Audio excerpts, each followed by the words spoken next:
pagkatao, di ba sabi nga, dalawang bagay ang bumubuo sa isang tao. It's the nature and the nurture.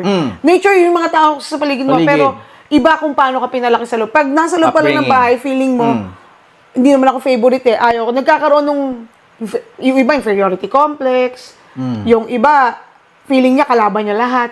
Yung iba, feeling competition lahat. Yung iba naman, nag-excel na, ay hindi, I have me. Hindi, pero I would say on the other hand na tama ka, nature and nurture, but at the same time, I would extend to that and say na dapat, you shouldn't be defined by what you supposedly lack. So, hindi ka dapat ma-define na as a person na hindi paborito. That's why I'm going back to the idea na if you can be better somewhere else or in some things that you don't know you can be better, you outshine it. You outshine the idea na you're not the favorite, di ba? Tama ka naman doon.